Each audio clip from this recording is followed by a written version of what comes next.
But before I do that, I would like to share with you a little bit about the educational preparedness program that is offered to the community through our 6 program components, which encompasses assessment of community hazards, engagement of community and preparedness, enabling individuals and families and organizations to take preparedness action, leveraging our national network of volunteers and our ability to engage partners in direct preparedness actions within communities nationwide, reinforcing preparedness for people and organizations who have taken preparedness actions, and last but not least, a willingness with social service organizations and schools to help them, their clients, and students survive and recover quickly from a disaster.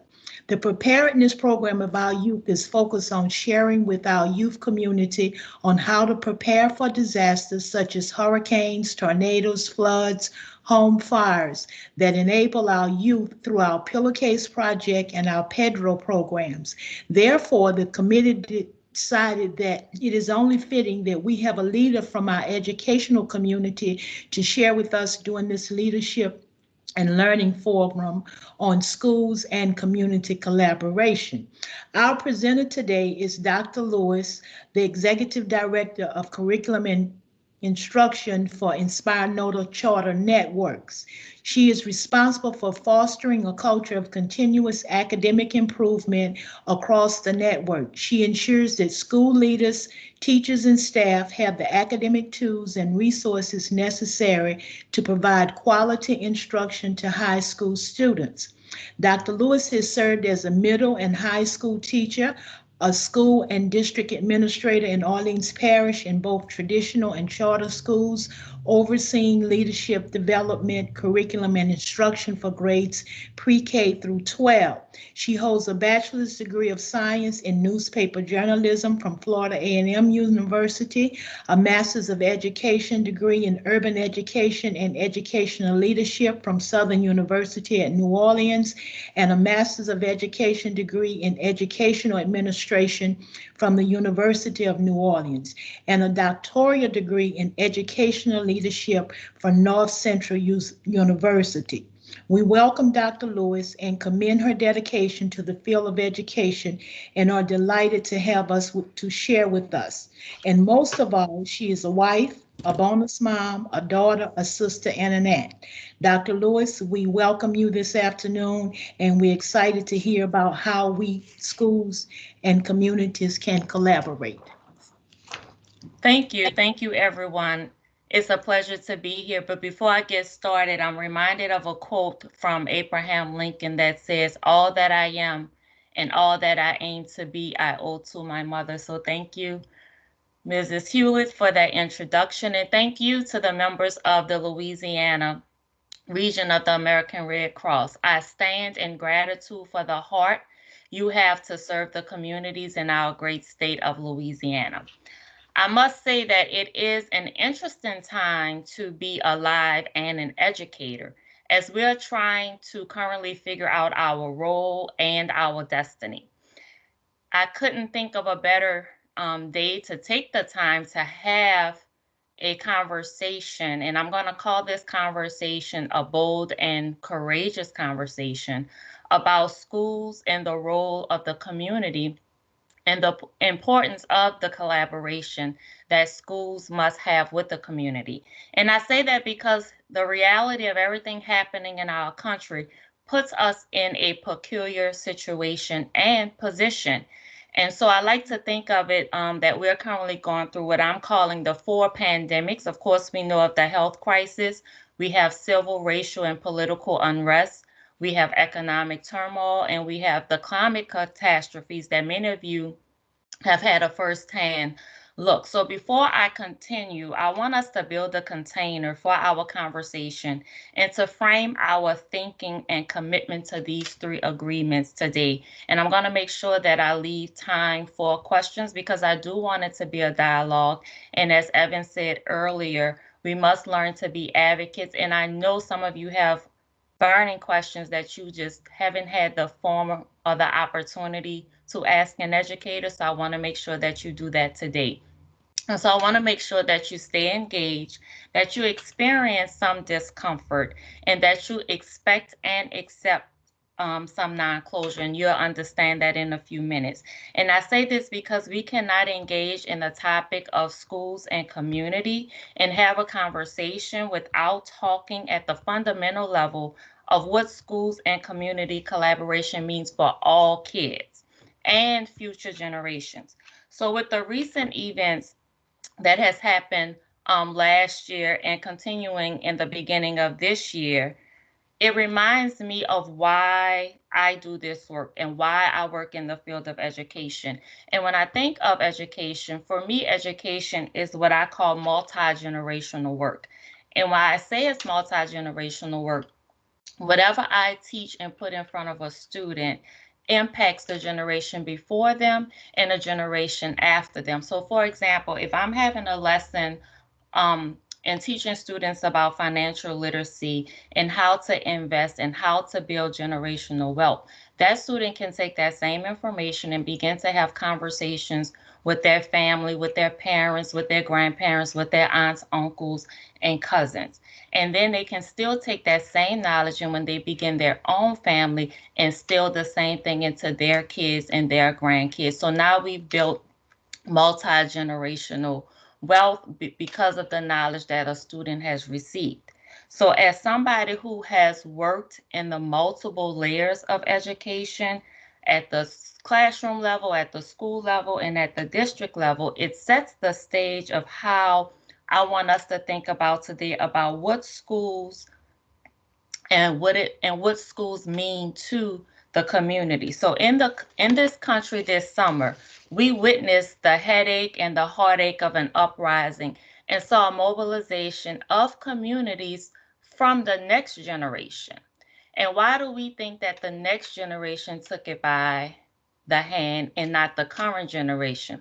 Because it was evident that as a country, we live in a time where the communities in which we serve don't believe what schools are producing. There's a distrust in schools and communities, and we've just failed the current generation, to be perfectly honest. And when I'm saying we as an educator, I'm speaking for myself because I have to own it. And that's why what we're doing today is critical and why we have to take the time to have the dialogue, to build the bridge, to show that what is happening and the decisions that we are currently making is linked to our long-term livelihood. So we have to understand the why and what before we get to the how and the next steps. So Evan talked about earlier about the advocacy and being informed and how we should assemble. So he pretty much gave us our next steps. But before we even look at the steps, let's talk about a little bit of how did we get here. We have to face our truth. We have to face our reality in order to move forward. So today I want us to kind of reflect and do a little retrospection on how we got to this point where communities and schools need to do more collaboration and why the collaboration is not there. So let's start with our historical context. Let's face it, in this country, there are disparities, there are lack of access to resources. In our neighborhoods, we have some neighborhoods that have stability, we have some that have instability, some are safe and some are not safe.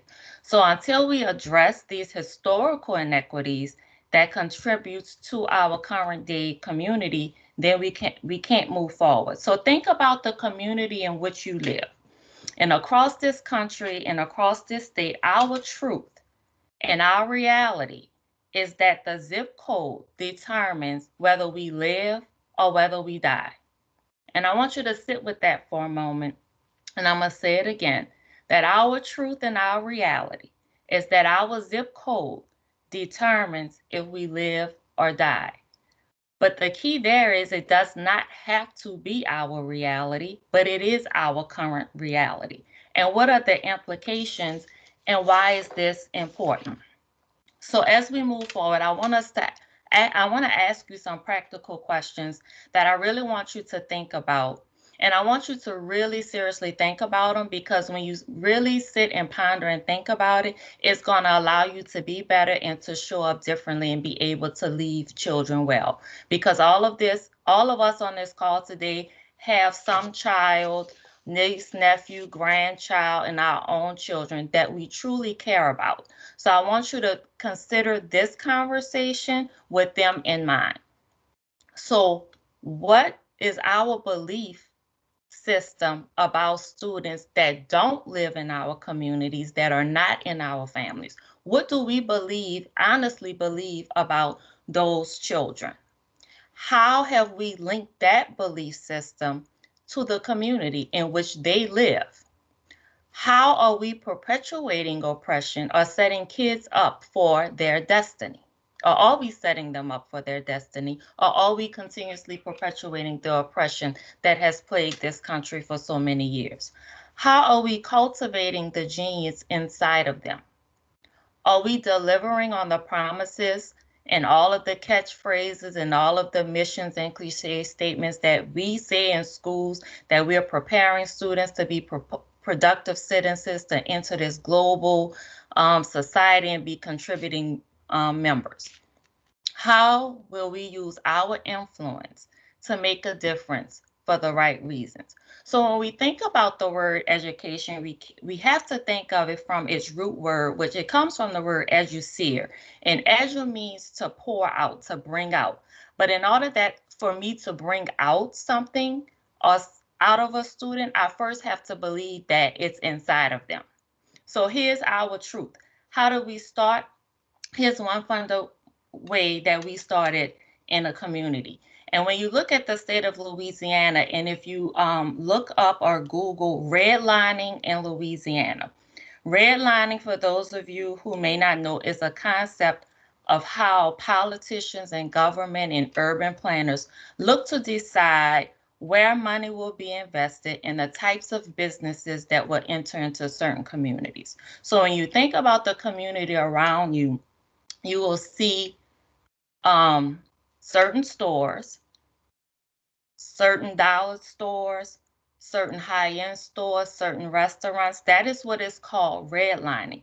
And then if you look at redlining into your community, you will see how schools fit into that redlining. If you notice, there are certain schools that get certain resources that other schools do not have. It's also tied to their proficiency rates of those schools, where the schools that doesn't get them have lack of resources or don't have people investing in that community, the schools are not doing well. So that's one fundamental way we can begin to look at the historical context of schools and community, is through redlining. How does redlining enter into the school, and how as educators we have perpetuated this, is when we decide who gets advanced classes, what type of grade level assignments that kids are getting or may not be getting, who has access to college level work while they're still in high school. Frankly, we call that tracking.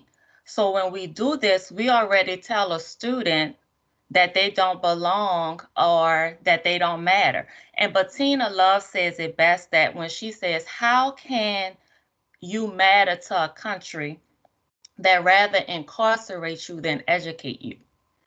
So as the children take that same position in the community, so what do? They end up creating their own world that none of us understand, because we have not invited them in or allowed their stories and voices to matter, or giving them a reason on why education matters. Because we as educators, we really haven't given them anything worthy of consumption. Because again, do we truly, our belief system comes in, do we truly believe in that they are already coming to us and cultivating their geniuses that's already inside of them? So we have to be honest that children and young people have a keen sense of what we as the adults are willing to do and what we are keeping them out of. They have eyes to see physically, and they can see in the realm of the unseen of the messages that our country is sending. Just think about right now what happened on January 6th. What message is our country sending to this next generation? And when we think about what's actually happening in the country right now, they can wake up with a light of the sun, and then they can go to sleep by the sounds of angry bullets. They can hide their dreams under their pillows, or they can bring them to the schools and share them, and the teachers actually cultivate them and give them the tools and resources to make those dreams a reality. But then they can end up because of the consumption that we're giving them and the systems that we have created, it causes them to point the guns at their fears because we have not given them hope or the escape that they need. So just sit and wonder why, when they see a contract with a multi-syllable word or something they don't understand, and we want to get angry when they sign their life possessions and assets away, or when they don't get out and vote because they don't want to read the candidates' political positions. Because we have told them that the world belongs to you and to have hope and you have opportunity, but that only applies to the kids who live across the street or across town. Again, we're denying them access because of maybe one assessment or a decision of where their parents choose or can afford to live. So think about it. Just today, in our current reality, we have students who are allowed to have in-person instruction in the same city, in the same community, and some students are forced to have virtual instruction. So if I think of a mind of a 6, 7, or 8-year-old, what message are we truly sending to that student who's forced to do virtual, but the Catholic school or the private school or the independent school students are forced to do in person?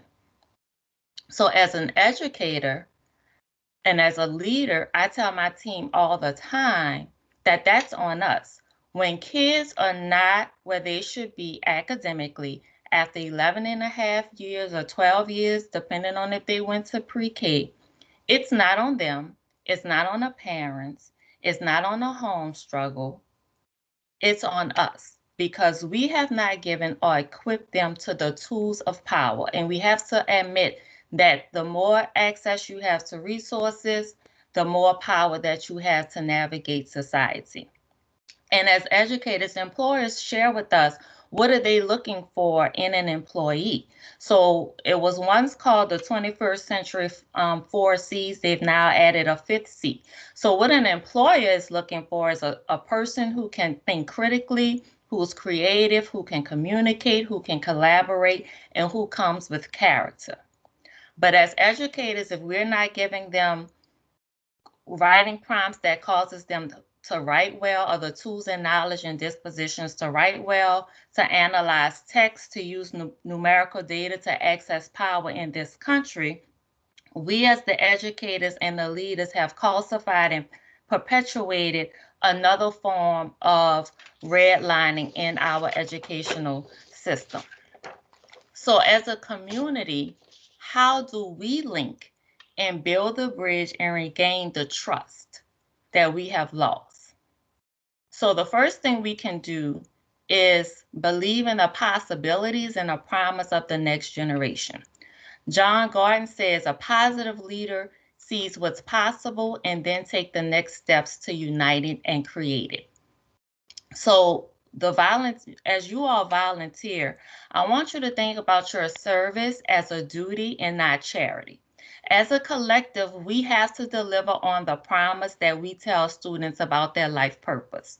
Because history shows us that if they can see it, you can create it, and you give them a vision, and then that vision requires you and gives you power to make it happen. So think about it. Martin Luther King had a dream about reality. John F. Kennedy had a vision for sending a man to the moon. Steve Jobs imagined the iPod and iPhones long before the world was addicted to them. George Washington had thoughts of revolution and freedom before fighting for independence. So we have to shift and be able to bridge the disconnect and not try to work or operate in isolation.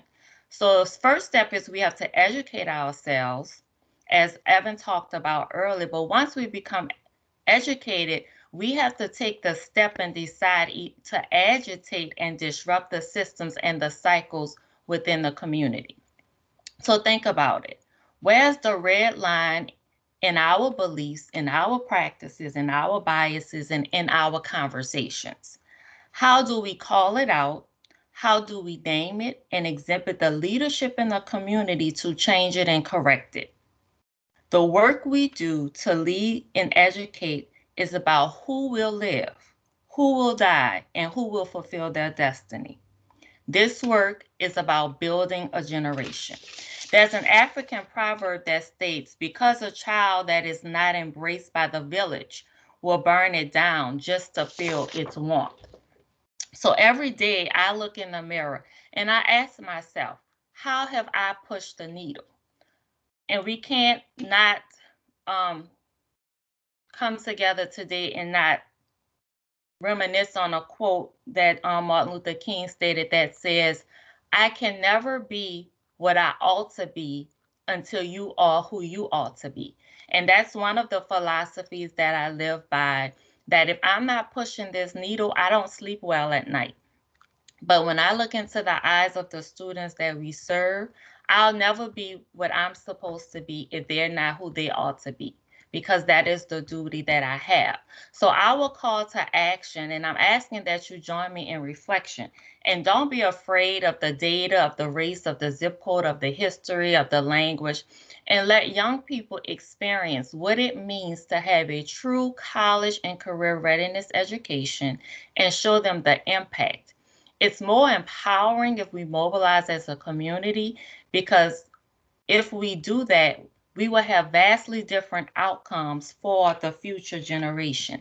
And we have the power to join together. And we have to understand our community power in tangible ways to change the next generation. Because again, Dr. King says, if I cannot do great things, I can do small things in a great way.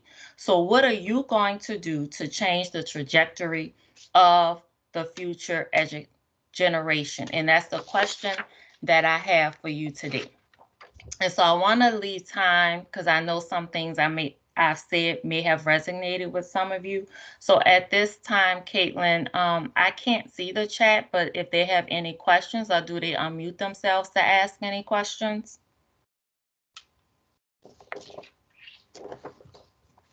They can unmute themselves, or they can put it in chat, and I'm happy to read it out. But it sounds like someone has opened their line to ask a question. Go ahead. Okay.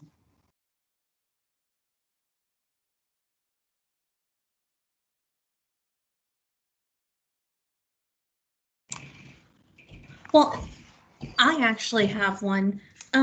Recently, I read something about Louisiana, maybe it's Bessie, getting excited about the Fast Forward program, where they would take some students during their senior year that don't have a full schedule and help them get some sort of technical certificate while their class isn't full. And I guess the concern is that we already have a disparity with lower income kids getting high school degrees that aren't college bound, like they're these other high school degrees. Do you think that this Fast Forward program actually benefits our community, or is it gonna make a 16-year-old choose a career path that could be detrimental? So you always have to ask yourself the question of why. Why would they come up with a Fast Forward program? So right now, students still have that option to choose a career and technical diploma and pathway is what we call them. So when they enter school, they have to decide what career and technical pathway they would like. The question is, why do I have to choose? And a kid gets to choose that pathway as early as 8th grade. And if we all think about our mindset in 8th grade. And when you look at what it takes to get a high school diploma, naturally we're going to take what's the easiest way out. But to answer your question, yes, it benefits the community, because when you think about Louisiana and the tourist industry, that's what we are building. But outside of that, I believe that we have to give kids the option. So yes, I'm going to give you the skills and knowledge that you need to either go either route, but it's not up to me to decide that route. You have to decide that route for yourself. So what I tell my team all the time, it's not an or, it's an and.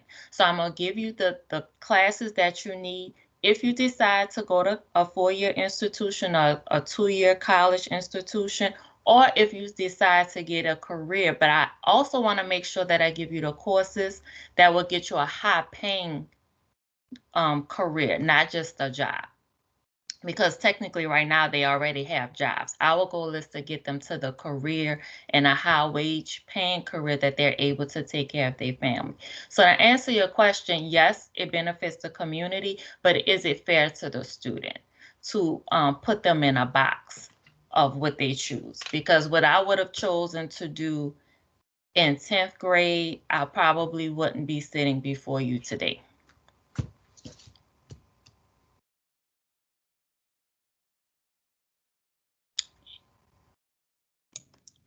Thank you for that.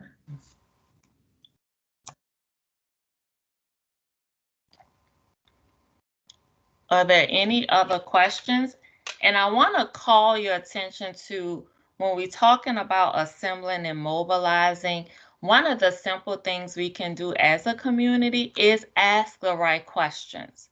So the example that I used before about how some students are able to go virtually or forced to go 100% virtually, but the neighboring parish or the school across the street, students can still go in person.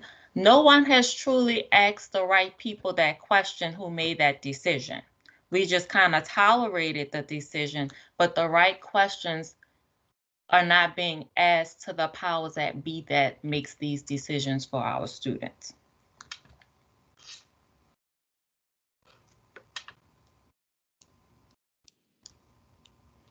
So I have a question. What can we do to get parents more engaged in the decision-making process for that 10th grader? Anytime you're getting ready to make the decision, you have to have the information. And so one of the things I always challenge any parent is to ask the question. So when a counselor comes before you and asks you and present to you the options for a student, we have to be honest in the information that we provide to parents. So that's where I start. We can't, as parents, my push for parents is don't tolerate what a school does for you, because as the leaders, we are held accountable and to a standard to make sure that your student is getting the best possible education. So ask the questions of that counselor when they come before you. And when for example, it's easy as a teacher for me to give a child an F, right? But if the parent doesn't question how that F was earned and it's just tolerated and we want to put it back on the student. But the parent never asked me my grading system to see the assignments. They just automatically go straight to the student. When a school presents something, we just automatically want to trust the leader. But we have to begin to ask the question and also consider what is parent engagement? And I may not have to show my face at the school all the time, but I can ask the questions of the teachers and of the leaders. So that's one way we need to engage the parents, and we engage the parents by giving them information to make sure that they are making informed decisions. And it's the same with the community as well.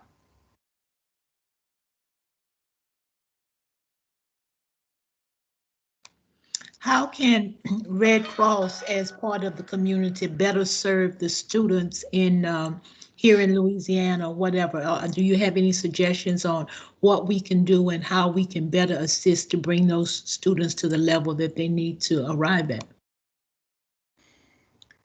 So when I think about the services that Red Cross provides, I do think one way that the Red Cross can come in, and everything is virtually right now for the most part when it comes to large gatherings.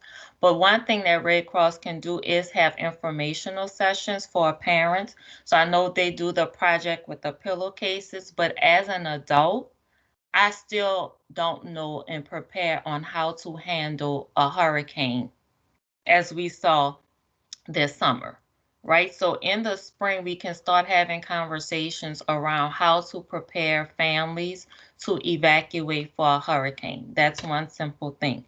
Also, taking it a step further is to bring in resources that's connected to the Red Cross. So the Red Cross works well with FEMA, but why are we looking for FEMA? Because some of us are in homes that may not have the proper homeowners insurance, that may not have the proper for renters insurance or whatever it is to take care of our homes to make sure they evacuate, how to start saving for evacuation. We all know that hurricane season starts June 1st. So partnering with banks on how to start saving and set aside for a hurricane. Another reason American Red Cross does a lot in terms of the elderly community. And when you think about it and look at the makeup of schools, most grandparents are now raising um, school age students. And they need a lot of support because a lot of things have changed. So right now we have great grandparents who are supporting students with virtual learning. And then we have a lot of parents who are caretakers of the next generation. So making sure that those parents are aware of the resources that are out there to help with aging parents and things like that will be very beneficial to the school. Again, it's multi-generational work.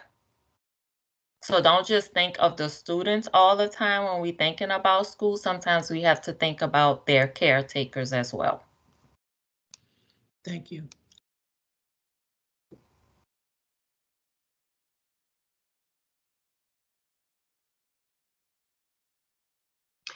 I actually have a question. I'm hoping that I can make it make sense because it's got like multiple layers in my head. So I actually, before I joined the Red Cross, did a lot of work with adolescents and at-risk adolescents and juvenile probation, as well as just like Boys and Girls Club and different things like that.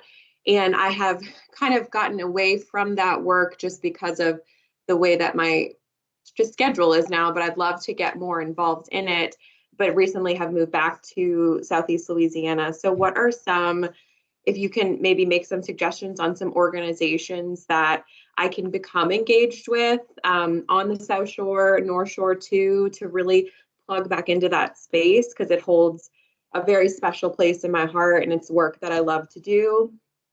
And then also, second question would be, as a parent, I have two young boys, and I had the privilege to go to school with multicultural students and had the exposure from a very young age. And I don't see and don't necessarily know if they're going to get that necessarily in the school district that we live in. So what are some ways that I can engage them in those conversations and also keep them informed and become, as we talked earlier about being an advocate and an amplifier for their peers as well? So a great question. So the first question is, because of our current situation in education, one of the big pieces that we are addressing is what we call SEL, and that's the social and emotional learning of the students. So there are a lot of agencies that are now coming into schools to support students around their social emotional learning, just because of what's happening in our country, both with the health crisis, with some of the grief that a lot of our students are experiencing, because grief just equates loss. So some of them have lost routines, some of them have lost family members. So we have taken a big step into that space. So if you are familiar, if you're accustomed to working with social workers, we have plenty partnerships out there with the Daughters of Charity, with the LSU Health Center, LCMC, all of those agencies have now partnered with the school systems, both parochial, independent, as well as public schools, to get into that work. As it relates to the cultural relevancy and getting it in, is in your home, start having the conversations. And so one thing I push my siblings to do is don't rely on the school to have that conversation, because they can taint that conversation. So what is it in your family that's important to you when it comes to learning about different cultures? Because what we seeing today about what happened in January, on January 6th, some teachers probably didn't do a good job of actually being honest with kids about what was happening and put their own biases to that story. So we have to be very careful, but I would just start with the conversation at your own dinner table when they're with their friends. Start purchasing books, and well, you don't even have to go as far as book, but looking at things on the internet and start asking them questions about it is where I would start.